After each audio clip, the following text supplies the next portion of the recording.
Hello. I just want to get on here. This is going to be the daily update for Wednesday, and so I want to kind of touch base on, what transpired today, what we need to be prepared for, and what we're looking at. And so what we're looking at is something that's not good. We're looking at another infringement upon both our children, also upon our gun rights, and so this is all designed to hamstring you, make it harder for you to continue to be able to enjoy your hobby, to protect yourself, protect the ones you care about. This is a token gesture. It will do nothing to save actual lives. It will do nothing to stop crime. It will do everything in its power to hold you accountable, and that's the problem. And so we knew this was coming. We knew that we've been waiting for this date. We didn't know, what shoe was going to fall. We put a lot of trust in people that obviously were more concerned about themselves and their own self-interest than they were about the state of Oregon. And so I think at this point, there was people that I was surprised to see there. And I had a lot of good people that did not show up, and I appreciate you guys doing that, because that was the only right move in here. Okay. It was not about taking the microphone and having a protest speech in regards to 2005 or 2002. The only move that we had was to stay gone. And so for the ones that did that, we really, really appreciate you. Thank you for doing so.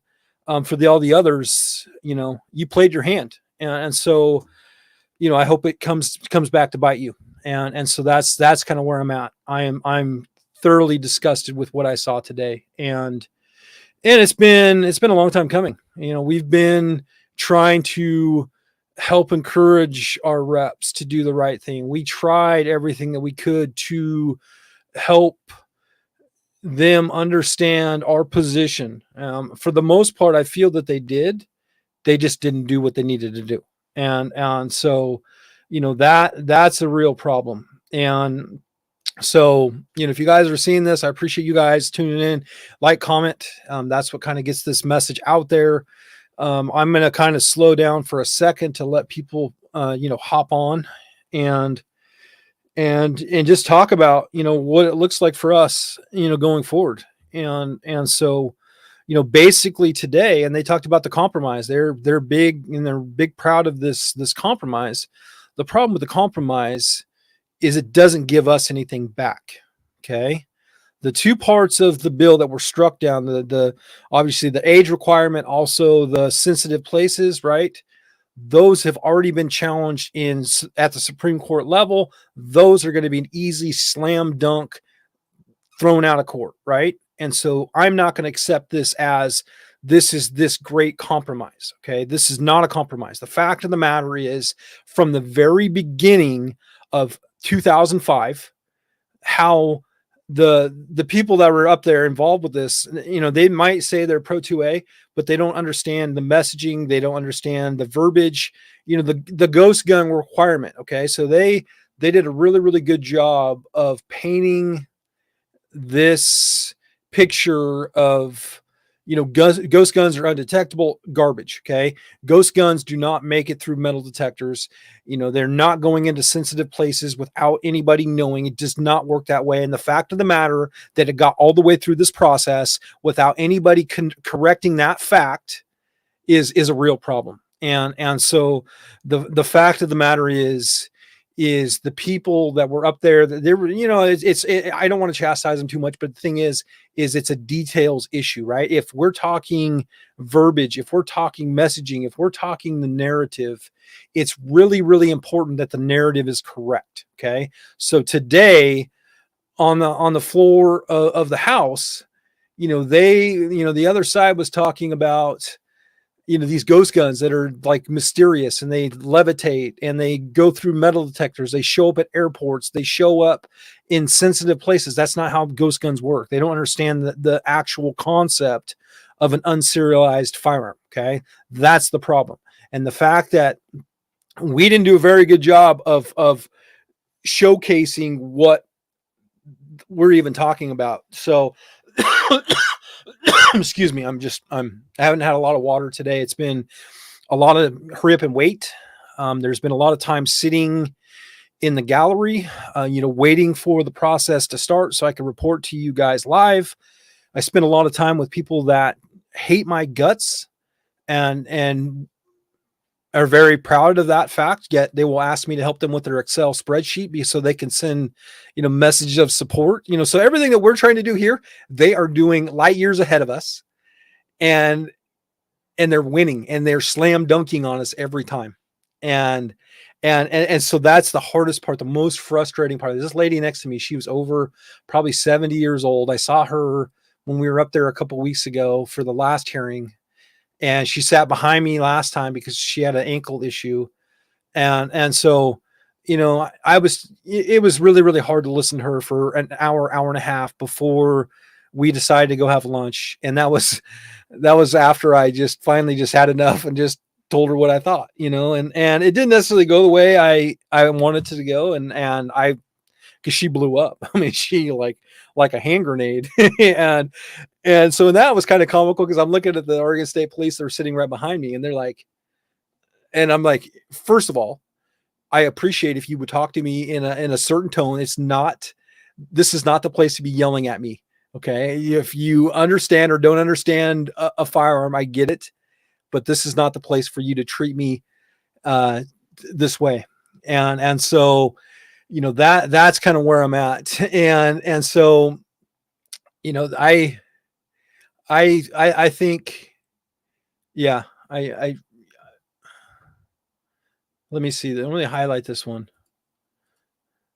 So this is from a man that I really respect. Brad Lorry, he understands the oath of office, and he took that oath of office to his constituents in his county, Sherman County, 1,900 residents. They're very, very lucky to have a man like that in charge of as a sheriff. And so, this guy really, I respect this man. And so he was there, he put it all on the line for his constituents, for us as Oregonians. He was one of the plaintiffs in the federal lawsuit last week. And so these are the people that are part of this process that have put everything on the line to help with this situation. Right. And to show you that there's other ways to make this stuff happen. It's by getting involved. And so, he is a great man, and I'm glad to have met him. And so, that's basically what is happened right here. And so they talk about, it's not necessarily a felony yet. It's going to be a misdemeanor. Okay. I still need to read through the bill and digest everything. Cause they approved the amended version today. And so what that means is they cut out bits and pieces of it. The problem that I have is, it's going to be a class A misdemeanor for the first offense. Right. And so that's up to 364 days in jail. Okay. And it goes up from there. So we have, if we talk about multiple convictions of quote unquote unregistered, unserialized firearms, we're talking felonies. We're talking a serious amount of time in jail, as opposed of strengthening, current gun laws, right? So, currently right now, downtown Portland, somebody commit a crime with a firearm, there's no extra penalty. Why aren't we doing that for those people? Why are we turning good folks into potential felons or misdemeanors? Because we got to look at the big picture here. They don't want you to have guns. And that's what is going to come out in the light is they do not want you to own firearms. They believe in this utopia. They think that you guys will just surrender your firearms. They are totally delusional. They are totally devoid of any kind of reality. And I learned that firsthand today. And I learned that quickly with her. And, quickly she started talking about history. I go, great, let's talk about history. I love it. So do you think the 2A is about hunting? And she's like, oh no, but it's about the militia. Only the militia should have guns. Okay, well, it says in here, it says keep and bear, right? So keep means I can have, bear means I can carry that with me. That's what keep and bear means. Okay, so it's not about a militia. And she's like, blah, blah, blah. And then she goes, all you want to do, and she starts going like this, right? Shaking her finger. She's like, all you want is dead kids, blah, blah, blah, blah. I'm like, whoa. So please don't talk to me this way, right? First of all, and it's just these people, they want one way and it's their way. They're not open to any kind of interpretation. They're not looking to compromise. They are very specific on what they're going to do, and they have an agenda, and they are working the steps. And we had one move. Our move today was to stay home. That was our one move. And I would love to put this shoe. Yeah, yeah. So this is my friend. He was here. Let me refresh my screen. So my friend Brent was there, and I really appreciate him showing up. We started the day off right. Okay. And I'll tell you this story. It's a rather hilarious story. Okay. So we show up to this marble building, and we're talking. I met him on the steps like I always do. We shook hands. We decided to go in the building. And so we're going into security. He was up first. Okay. And at this point, he takes out all of his stuff, puts all of his stuff, personal belongings inside the tray, because it has to go through the detector, and they find a blade, right? And so they say, "Oh, you can't have that here." Okay. And he's like, "Well, I read the rules and it said I could have a blade." And so there's a little bit of a skirmish going on there at security, and I'm right behind him.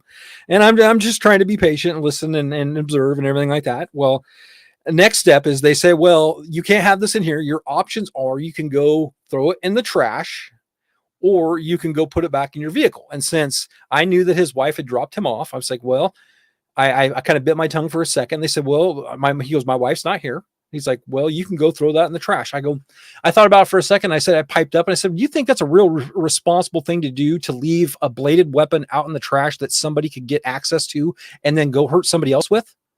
And they're like, I said, you don't have any kind of way of securing any kind of I'm sure knives come here all the time. There's no way for you to secure a knife. And they're like, "No, we don't do that." I'm like, okay, well, probably want to figure that out, because that's not a really good thing to tell people to go put their knife in the trash. And so anyways, he steps outside. I could tell he was a little heated, and comes back. I went through security, no problem with me. I've been through the process, no big deal. It's just a day of the park. And he comes and goes through it, and everything's great. And then he tells me that I said, "What'd you do with your knife? Did you throw it out?" He goes, "No, I buried it in the bark outside." and so in lunchtime, we went out there and we retrieved his knife, which was safe, but it was kept in the planter, because they don't have any way of securing a blade inside of the Capitol. Which, if you're going to restrict people's access inside the Capitol with any kind of tool, you should provide some way to secure that tool if it's not allowed. That's just what reasonable people should do. Okay. So if you're going to have this new law, so maybe that's something that I address is, okay, if you guys are going to have this statute where we can't carry a gun or a knife or anything like that, there should be a way for us to secure it, so we're not leaving it in the planter. Okay. And so it was hilarious when we went and got it, but it was a long day. And so from that, we went up there in the gallery. We kind of waited. I did a little walkthrough. I saw there was a lot of closed doors, which was a really good sign, because I ran into Rick Lewis. Rick Lewis, I thought, was going to be my friend. I had a real kind of a nonchalant conversation with him. I said, "Hey, how are we doing today, Rick? So are you going to be able to get 21 to stay out of the building today?" He goes, "Oh, I think we're looking good. I think we're looking good. Yeah, I don't know for sure, but I think we're looking good." And so at that point, after this whole process started, and it took a couple hours for that to happen, is one of the first ones I saw onto the floor was Rick Lewis. And so basically, this conversation I had with him in passing wasn't the truth. And so he knew all along. I don't know if he knows who I am and what I do. And so maybe that's why he didn't want to tell me. And so I would put this shoe on the other foot. Okay. Let's talk about this. Let's talk about the quorum. How the quorum works is you have to have a certain amount of people, of either senators or representatives, to be there to conduct the vote. Okay. There has to be, depending on, like on the House side, there had to have been 40 there to have what's called quorum. Okay. Quorum. And the whole thing we're trying to prevent is, if we can deny quorum, that's going to prevent the vote from taking place today. It's going to basically adjourn everything, like what we've been dealing with in the Senate. Right. And so that would have been a really, really good thing. And so, as I'm seeing more and more Republicans show up, I realized that we're not going to stop this. And I didn't want to, I know people were starting to tune in because I put up a post saying it's coming. Everybody was like really heightened. Everybody was tuned up. And so I didn't want to put in something where like my gut was telling me, because I was counting the people that were showing up. I'm like, oh, this is not good. Like, this is going to really happen. And I didn't want to do it until it was official, where I could take a picture and then send it to you guys and put it here in the group so you guys can see, and so, that was hard. That was a tense, probably 15, 20 minutes as I'm watching these people walk in, they're milling around. I'm counting heads and I'm trying to identify people. And I'm like, this is not looking good. This is not looking good for us. And so, from that situation, my friend sat right down next to me, and continued to email reps. I mean, she outworked every single one of us. To be honest, it's pretty impressive, even though it's really misguided. So her cause, she believes it's righteous. She doesn't understand the Constitution, she doesn't understand how the process works.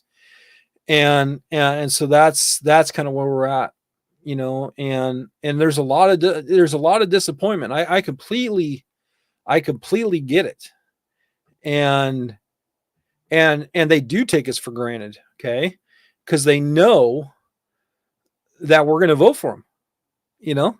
That's the thing, is they know they can count on us on re-election time, because our attention span is so short that we're going to forget the good and the bad, right? So we're going to forgive and forget, and still going to say, oh, well, here's your $50. Here, I can help you. I'll put your sign in my yard. I'm going to do all this stuff to help you get to keep your seat, as opposed to when we needed them the most, they were there, right? They sat in their chairs, and then they gave speeches about how this was bad and this is a protest vote, yada, yada, yada. And obviously, this is not a typical video that I do. This is something where I am fired up, and I'm not trying to be divisive, right? There are great people that are still trying to fight this for us, but it's past this point. At this point, we are literally on our own at this point. It's us against the system. It's us with attorneys. It's us filing lawsuits. They got a $25,000 check, right, that they posted a couple weeks ago, right, a couple months ago. Like, we're going to need that check to file lawsuits because they showed up in the building today. That's where this money should go, because there should be a lawsuit filed immediately. That's the way this should go. I just reached out before I got on here. I reached out to my friend with the Second Amendment Foundation to let him know what happened. We could use their help, and we'll see how that goes. I'll keep everybody posted.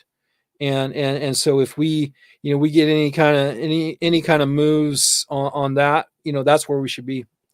We should be, focusing on that next phase. And that next phase is obviously identifying what it looks like in our lives. Okay. So we have a couple opportunities here. We have up to a year, and that's they're saying is this is our saving grace. This is their olive branch that they're extending to you as gun owners that, build guns as a hobby, that are not committing crimes. They're saying that you have 1 year to get that serialized and registered, because they want to know where that is. Okay, so this is the Crown giving you their permission to do what we've been doing since the beginning of this country, right? And so you have to answer yourself, and I can't answer this question for you. These are the questions you need to answer yourself. Are you going to carry a 15-round magazine if this thing goes into effect, like Measure 114? Are you okay knowing the potential ramifications of that? Are you going to be okay with, home building a firearm and then not jumping through all the hoops, right, to register that firearm? Because, ultimately what they're trying to do is they're trying to build a database, where they can, things go south because none of this stuff is going to fix any of our society's problems.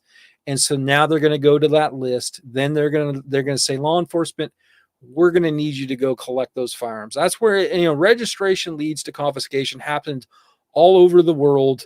You can look at history. You can look at all of these tyrannical governments that have used it, from Vietnam, Germany, Italy, all over the world, it's happened. So there is a precedence that's already been handled all over the world of what this looks like. Okay, and so you have to have these conversations with yourself and your loved ones. Is our hill to die on, right? And I'm saying this symbolically, not you know you know actually going to die. Okay, I never ever want to say that. I'm trying to be careful with my words, but I want you to understand is what this looks like. It looks like civil disobedience. It looks like mass non-compliance. That's what it looks like. And the reason I say this, I'm not saying that I'm going to do this. I'm just bringing this up for conversation because I want you guys to think about this. I want to think about the real big picture here. And because I am a law-abiding citizen, I know all of you are law-abiding citizens. The problem is they've created so many laws that it's actually impossible for us to be law-abiding. Okay, so what does law-abiding look like? So law-abiding would look like I would have to go down and register something that it's illegal for me to transport from my home to the place where I'm supposed to have it engraved to be registered, which is an SOT FFL, right? And so that's kind of something where like there's my gray area where I can be in trouble if I'm outside of my home, and so you know that's what we have to worry about here is getting caught in a situation where we could be put in a really really bad spot, and it's whether we're okay with that. And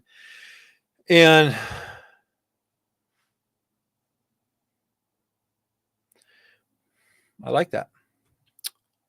Yeah, I like that. So here's the thing, right? Absolutely. And so I'm not going to tell you how to live your life. I'm going to live my life. Okay. I know what my founding fathers meant for me when it comes to I can have this gift of liberty if I can keep it, right? So I can keep it by living my life the way my founding fathers intended for me to do so. That doesn't mean I have a permit to purchase.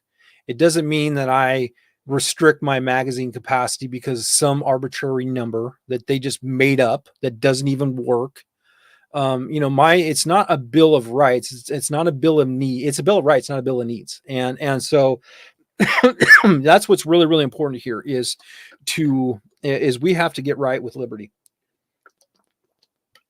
This is the only way that we get back to closer and we let liberty dictate within reason. Obviously, we have to be moral. We have to be responsible. There's things that we have to do, but there's things that we can do as responsible gun owners where this stuff is not going to affect us the way they want it to. And so that's where I'm that's where the courts have to step in. This is where our friends with the Second Amendment Foundation, Oregon Firearms Federation, I guarantee he's watching this stuff right now.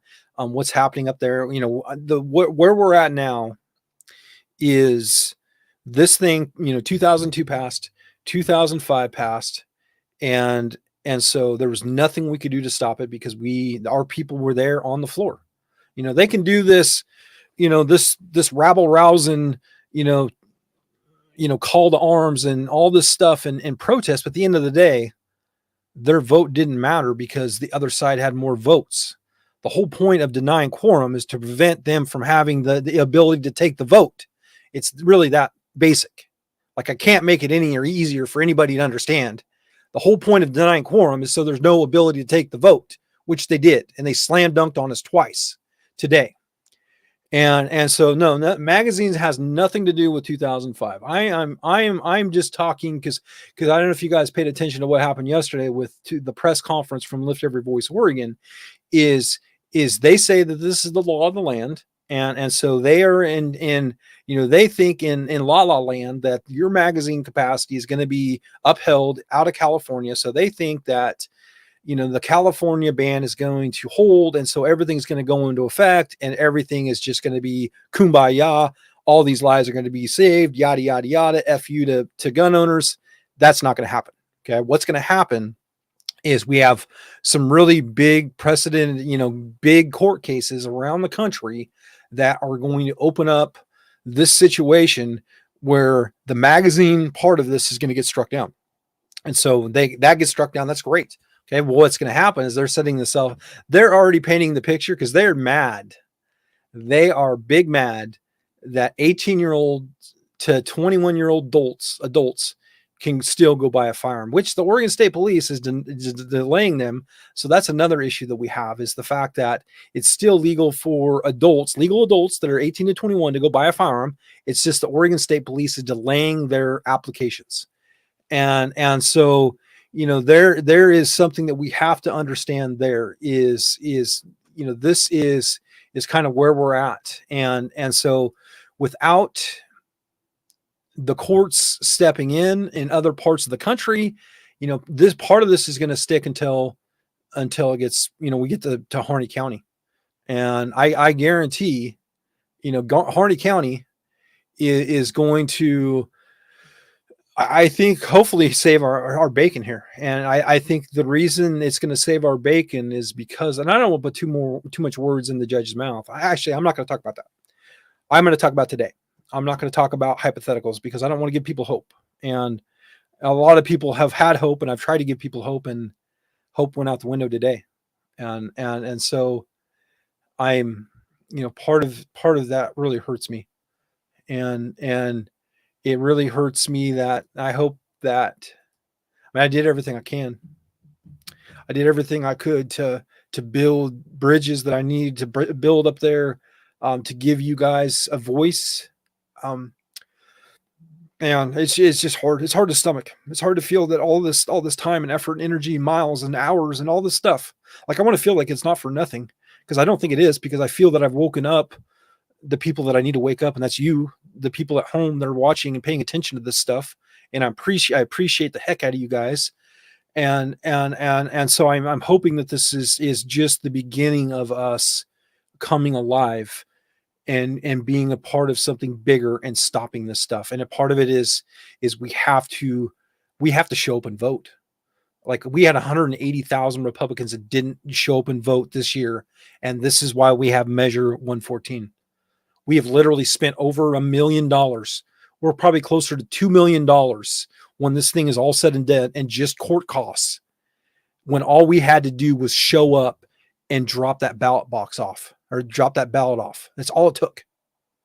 And we would not even be having this conversation. We would not be having to listen to some irrelevant group of devout clergymen that are charlatans continue to get on their soapbox to say that we're the problem. We're never the problem. We're the solution all the time.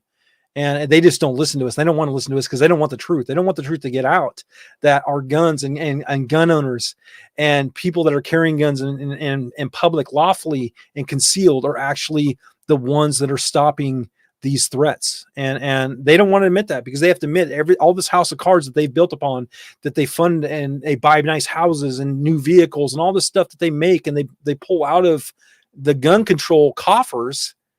They would have to admit that it's all a sham.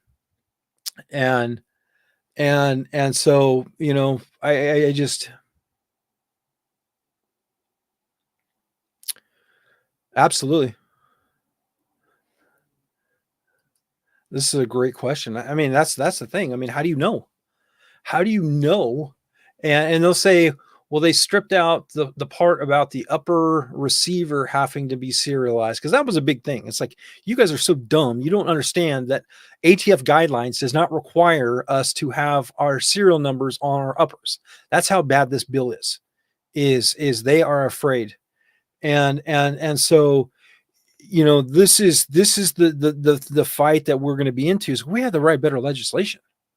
Like, we have to write a bill that's going to take a right back. And so this is what we should be doing. And we're going into the off season. Okay. We're looking at this as sports. This is a circus. This is a full on, we're tired, but what we should be doing is preparing for the next election. And so what we should be doing is we should be writing, effective legislation. We should be trying to ban, gun-free zones and getting those introduced. We should be talking about, shoring up our magazine capacity. We should be doing all of this stuff. Obviously, everything's held up because of court. And so, that's kind of where I'm at, is this is all smoke and mirrors. This is going to do nothing to help push the needle in a way we need it to. And it's all going to put us all in a bad spot, So you have to understand, what's at stake here: your freedom, your livelihood, your family, the safety of your family, your ability to vote, your ability to hunt, your ability, all this stuff, right? Because if I become a felon, all this stuff goes away, right? Because of an arbitrary law. And I don't set out to break laws. I set out to live my life in a very lawful way. And I'm speaking from a hypothetical because I want you guys to understand, what's at stake here. What's at stake is our freedoms and our ability to do what we do and to enjoy the freedoms that we enjoy. And it's because we have a group of corrupt politicians and charlatans that are looking at the wrong demographics when it comes to the safety of Oregon, and so, that's really the most crazy thing that I've seen is today. My interaction with this lady is I'm not going to get through to her. The problem is there's thousands of her just like her. Some of them are in the Oregon legislature. Some of them are very, very proud of their service to Moms Demand Action and Everytown. And so, that is something that we have to understand is they're going to keep going. Like they're disappointed that they only got ghost guns. Okay. They are going to come back and they are never going to stop. They are never, ever going to stop until you have nothing left. Unless you just see that as an infringement and you understand those 27 words, right? The right to keep and bear arms shall not be infringed, right? You understand those words. Well, coming very soon, those words are going to have you'll see the full meaning of those words, right? Because you're going to have to make that choice. And so obviously we try everything we do every day is we try to be law abiding, but when they create so many laws, it's going to be impossible for us to be law abiding because, grounds adjacent to, that's part of the preemption law. I could be on a street corner walking down a sidewalk next to a building with grounds adjacent to, which I don't know who owns this property. It might look like a parking lot, but if it's grounds adjacent to, technically I'm in violation without me even knowing. And so, that's, ooh,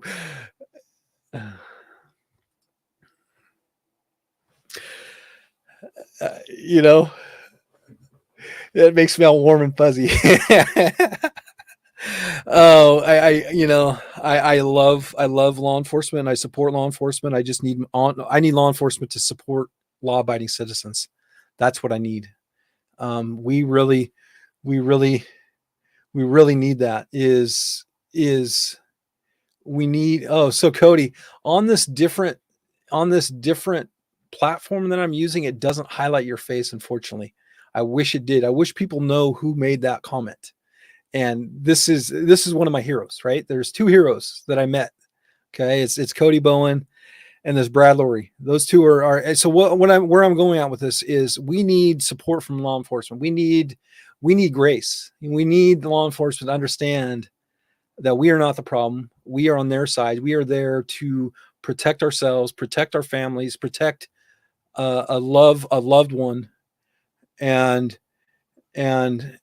so, I just need them to see this. And I know they're going to be a big spot, right? It's going to be a bad spot. They're going to be tasked with something that is not going to be popular on the rank and file. And so we have to understand that as much as we need to support our law enforcement because we need them to understand the importance of them understanding the Constitution, also our Second Amendment rights under at the state level, also at the federal level, and how that ultimately is a protection for us as private citizens. And so, that I'd never ever want to see it go to that route, but that's what they're trying to do. That's their end game. And so we can't pretend that that's not going to happen because that's what they want. And we are the test case. Like they're really, really proud. Like I heard today, I was talking to somebody up there. There's a bill and they're going to bring it back in the next legislature where they're going to try to legalize prostitution in the state of Oregon. So if you don't think that we have enough problems with, the lawlessness, the drug abuse, the homelessness, now we're going to make it legal for people to be prostitutes. And what's the worst that could happen there? We're going to have, people that are going to be exploited. We're going to have people that are going to be taken advantage of. We're going to have it's not what they're thinking it's going to be. It's going to be really, really bad. And so this is what we're up against, folks. This is a reality. And so I don't have that number. I have to track that down, Rick. That's just something that came across in passing. And so obviously because of the way things happened with the walkout, things are not getting light. So obviously, can any appeals or lawsuits be filed at this point? It has to become law first, right? And so that's why I reached out to my friend with the Second Amendment Foundation to see, and he's their chief litigator, is see if there's any room for us, right? And if they can, it seems to me like it'd be an easy slam dunk, because it's already been ruled other places that we can still build our own guns, completely legal. And so that's kind of where I'm at, is we have to understand. Yeah, Kyle. Yeah, I'm not. It just hurts. It hurts saying I'm not going to take anything as a win. A win would have been a special session. A win would have been a restoration of a right as opposed to another restriction. That's the only win that at this point I'm done with this. This feel good. I get what you're saying. I mean, 340 was bad. Don't get me wrong. I mean, you're 100% correct, right? It's just, this is, please do not see this as a victory, because this is not a victory. And I know what you're saying. I totally get it, and I'm not trying to be a jerk about it, but we have to look at this from a long game situation. Is we need wins. We need wins in court. We also need wins in the legislature. We need people running for office that can win. We need to win. I'm sick of freaking losing. And yeah, we have to stay in the game. Yeah, absolutely. Yeah, I know. I'm glad. And so here, here's about Kyle. Like, Kyle is a guy that I really, really respect. No, I appreciate you too, Cody. Thanks for being here. But we have to win. And the way we win is we have to get younger voters. Okay, we have to get the next generation involved, and that's why I respect Kyle a heck of a lot, because he's here and he's in the fight and he's trying to get his younger demographics involved, and this is really, really important. And yeah, yeah, this is the beginning of the real fight for sure. And so it's not going to end. So just be aware of that. So the next step of this is, at this point, I believe it's going to go to the governor's office and to her desk for her signature, and it's got an emergency clause on it. And also, this thing is going to go into effect immediately. They're going to give us 1 year to make sure that we register all of our home built firearms. And so I think one of the most offensive part is, like, it's such a small minority and a small demographic of people that really use 80%ers. Like, it's really, like, I could see the criminal element, but the criminal element, what they're using those, they call them unserialized guns, and that's ATF definition is basically what's going to happen is a gun is left in a glove compartment. It's stolen. And so what they do is they scratch out the serial number, and this is the quote unquote ghost gun that they're talking about. And it's only because it has the serial number removed, and that's actually against federal law. So they've already committed, multiple felonies, and before it got to any kind of, violence or gun violence. So,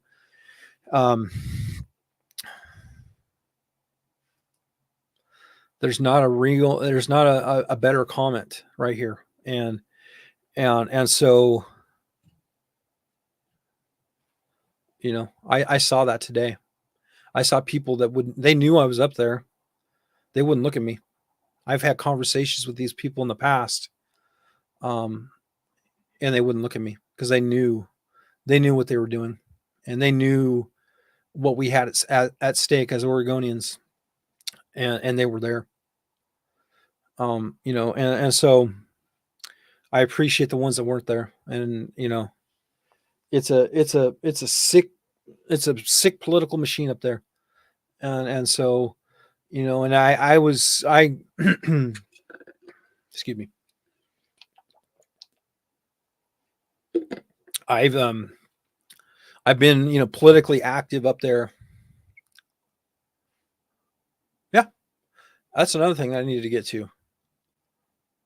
So, you know, typically what happens is we have guys that'll buy lowers. Like I can buy a case of strip lowers from Aero Precision. I can buy them. Every one of them has a serial number. I can just put those in my safe and then I can just build them as I see fit, right? That is completely legal to my understanding under this bill. This has to do with 80 percenters. And so, you know, they don't know about this culture of, you know, private home building and gun building. And so they misspoke. Okay. And they're calling everything a ghost gun. They think that a ghost gun is something just because it has a serial number or doesn't have a serial number. They think it can just walk through metal detectors, yada, yada, yada. It doesn't work that way. It's impossible. And so we can still make our own firearms. Okay. It's legal for us to do so because every gun's going to have to go through a background check. Just know they did talk about on the floor today, they talked about the assault weapons ban. You know, so they are, you know, they're really watching what's happening in Washington, D.C. because they want more. They are not satisfied with today. They are actually upset. So so back to what Kyle was saying about a victory. So maybe that's our victory. I always want to focus on something positive, even though it is an infringement. The fact of the matter is they didn't get what they wanted, but they're still going to come back next year. That's a problem. So we have to be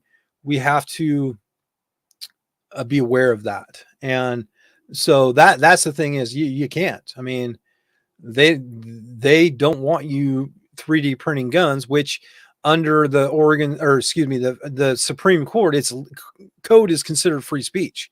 So it's completely legal for me to take a file from the internet, which I have files. It's legal for me to do so. I can put it into a 3D printer and make a receiver. It's completely legal because that's considered protected speech and it's been upheld at the Supreme Court. You can look at the Defense Distributed case. That's the one that brought it up, and he's a smart dude.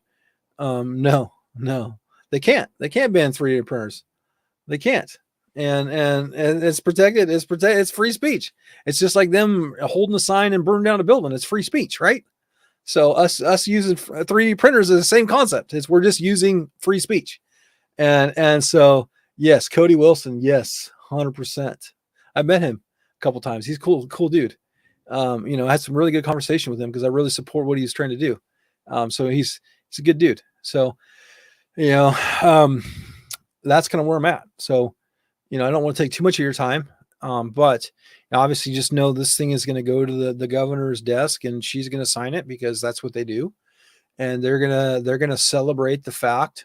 And so maybe we should figure out how to, every time that somebody gets, and I hate to celebrate somebody getting hurt or promote it, right? But it's like we have to get these people to understand that these laws will do nothing. This law is a feel-good measure because a criminal is still going to commit a criminal. And no, so yeah, that was stripped out. Okay, so that's where we're talking about the compromise. The compromise is the age thing, and then the ban on carry in public buildings.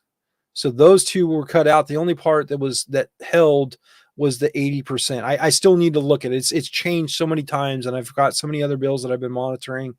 I don't know what happened with 2572. I kind of left in disgust, and so, you know, that's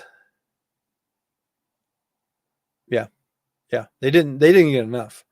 You know, they want your name on a list so they can come get the gun. That's what they want. So until they get that, that's what they're going to continue to do. And so what we have to do is we have to get better.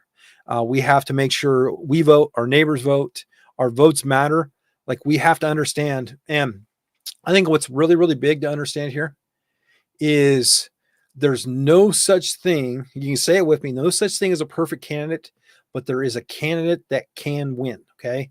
That's what we need to focus on. Okay. As conservatives, we spend so much time, this perfect candidate, it's going to fall from the sky and we're going to worship the ground. And if they don't get the the nomination, then we're just going to sit home and not vote. Okay. That's the wrong way to think here. Okay. We have to show up and vote. That's the only way we're going to stop this stuff. We have to get good people that can run, that can win. Right. So we have to, like, the same,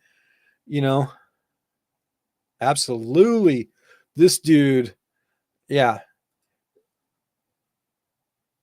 Yeah. I am thoroughly, what a wasted vote. Okay. Yeah, for sure. For sure.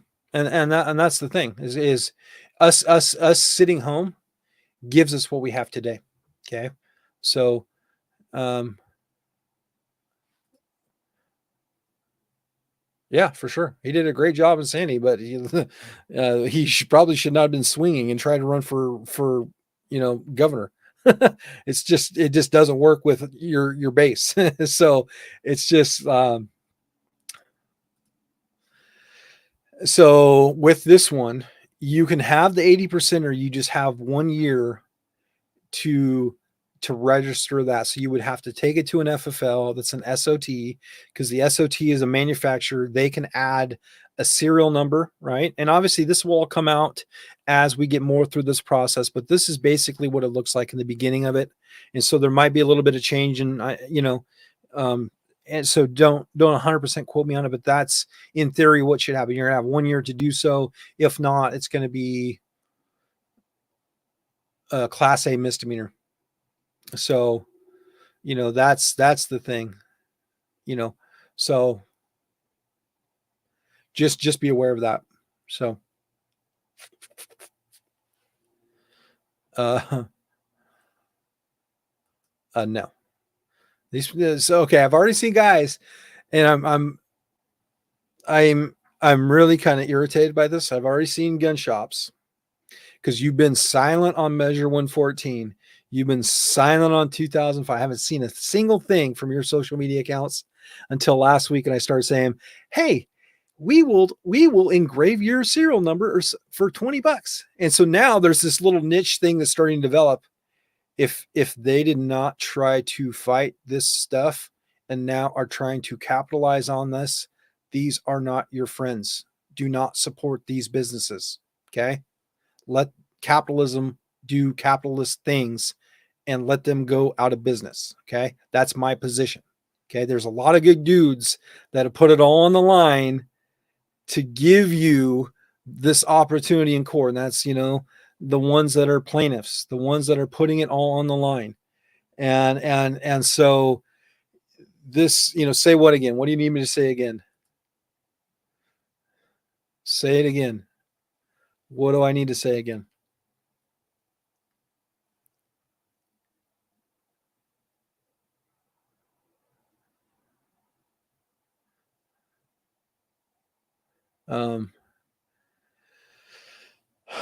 So I guess I think it's be really, really smart is to vote with your dollar. I know the dollars are tight.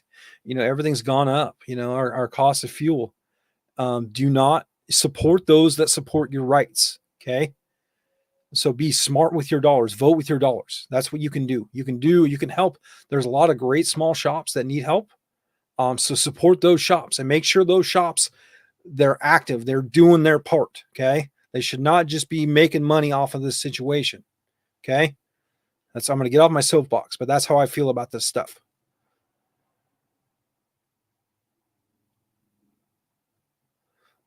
I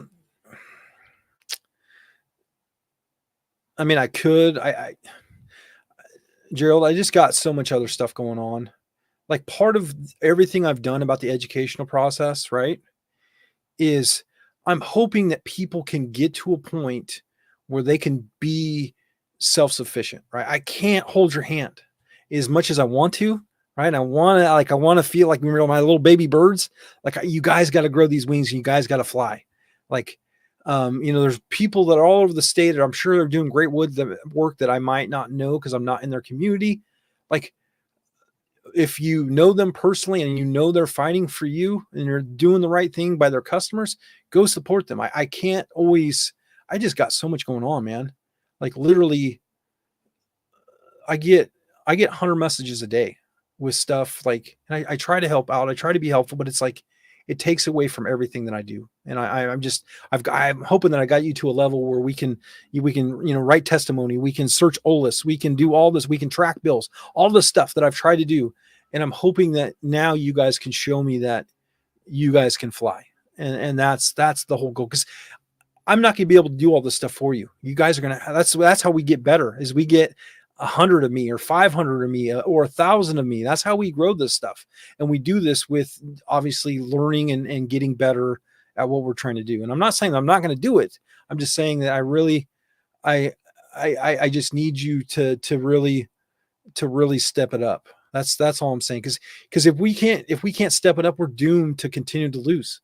Like we have to get better, and so, that's where like I can't stress that on me. This lady next to me, 70 years old, dude, sending emails and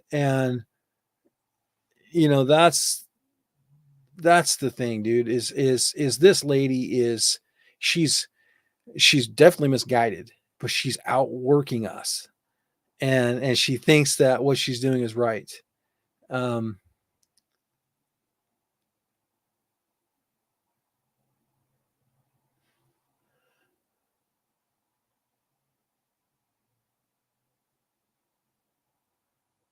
oh yeah, dude.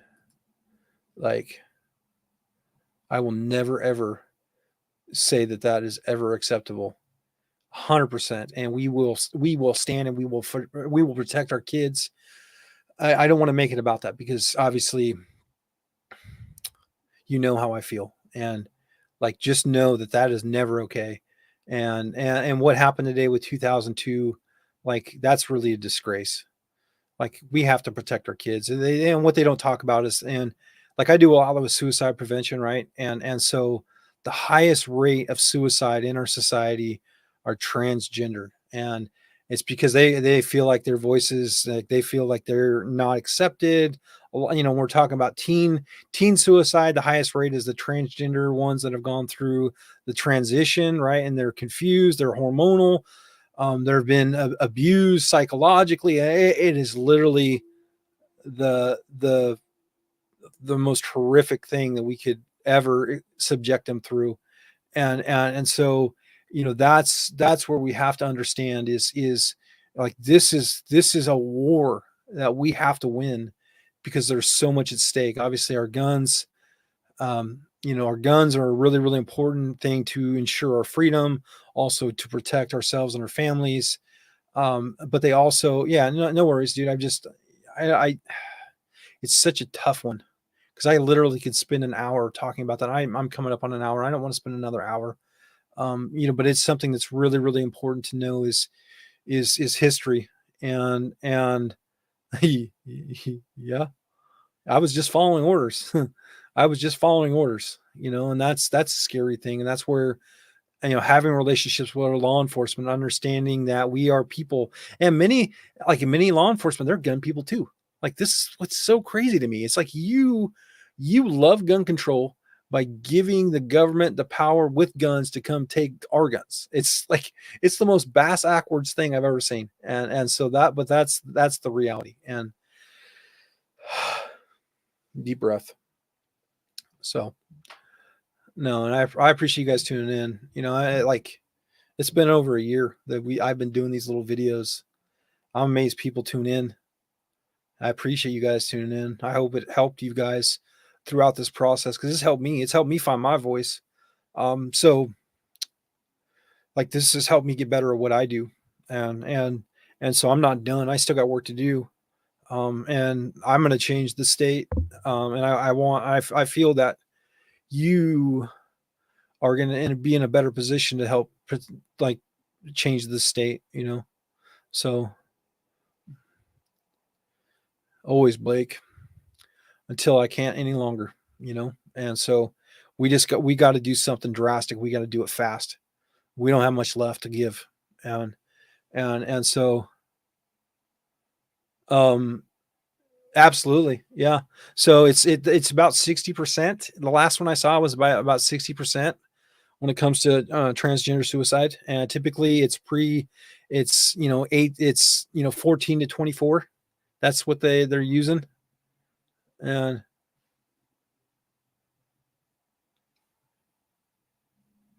yeah, protect your kids, homeschool your kids, get your kids out of the public schools. That's the best thing you can do. Charter schools are great, private schools are great. You know, literally the next generation. Randy, why'd you do that? I've had talks. Yeah, absolutely, absolutely. I've had talks. Well, I'm in talks. You guys will be the first to know. But that's how strong I feel about it. If I'm going to do it, I better get 5 more of you to do it with me, right? So if I'm going to do it, you guys better figure out more that can win, and they're going to do it with me. Okay? How about that? Yeah, Kyle, let's go. I'm going to hold you to it, buddy. We need you. We need you, Kyle. No, no, dude, no. All right, all right. I just want to get off here. So, hey, you start somewhere, Kyle. Alicia, yep. Alicia's gonna. I'm gonna help her. I think she's great. She's my hero, and so we got some things we're gonna do. That's what we're going to do. That's the thing at local level, school boards, protect those school boards, protect the city councils. That's how we protect the preemption laws is by getting into these city councils, so that's it. So I appreciate you guys tuning in. I'm sorry that things didn't go the way we need them to go, but I feel that if we continue to keep doing what we're doing, we're going to win. And so that's what it's going to come down to, is everything that we've learned through this process with me, is putting it to use and getting involved and doing what we need to do. And I feel that, we can do that, and we can do that together. And it's not something that's not achievable, because it really is. Like that's the problem is all of these candidates are so bad that really, like, if you look at the numbers that I have, which are in my briefcase, yeah, um, absolutely, Chad. If you saw the numbers of some of these guys that only won by 300 votes, like, you would literally think differently. So there's no off season, 100%. And that's what we got to do, is we got some time where they cannot pass restrictions. So let's go. So GRPC is happening in September. I've talked about it earlier. Gun Rights Policy Conference put on by the SAF. Cost you $1,000, with a airplane and motel room, right? They feed you. You get access to all these important people that do what we do all over the country. That's how I met all these great people. I met, Kyle Rittenhouse, last year at GRPC. I met all these different people.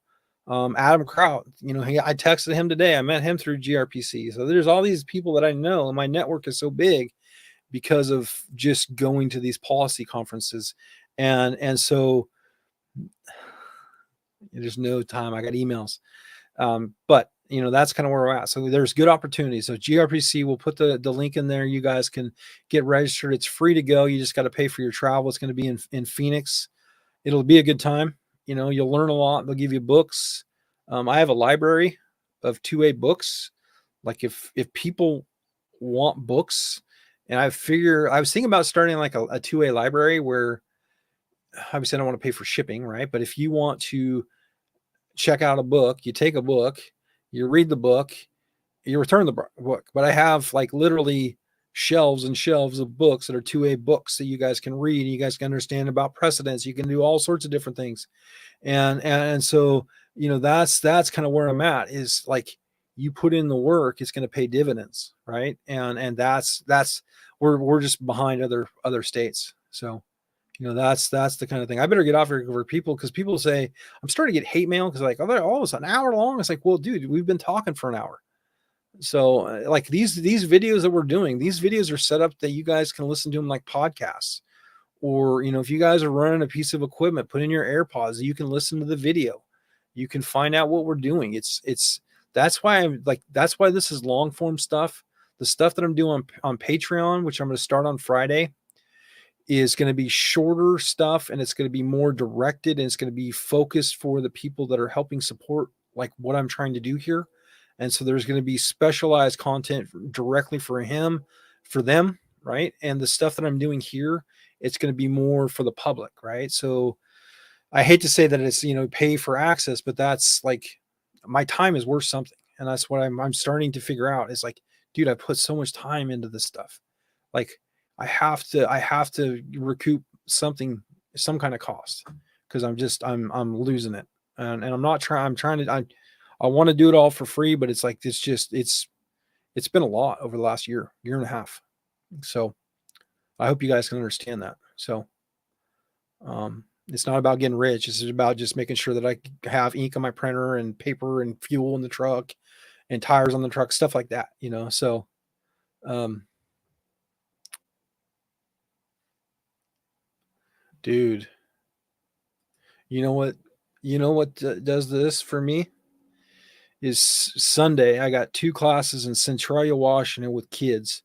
And so I've got, 6 or 7 kids with rimfire rifles that I get to teach safety. That's my living it up, right?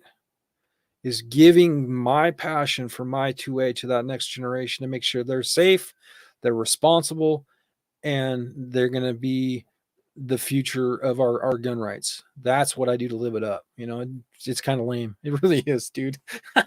But it's just my calling right now. I try not to. It's just annoying. It's just annoying. It's just like, dude, so yeah, I'll find it, Randy. It's down. You just got to scroll down. And what I'm going to do is I'm going to do a specialized video. It's going to drop on Friday, and it's going to be for the people that are supporters there. And I'll do like a little clip of it here so you guys can see what it is. And we're going to get more in the nuts and bolts of 2005. We're going to talk more, the advocacy, the grassroots like work. This is what we can do. Like, these are action items that you can take from this video to be better, right? And so it's going to be like that. So that's kind of my goal. So it's just I've got a lot up here that I've got to get to you guys.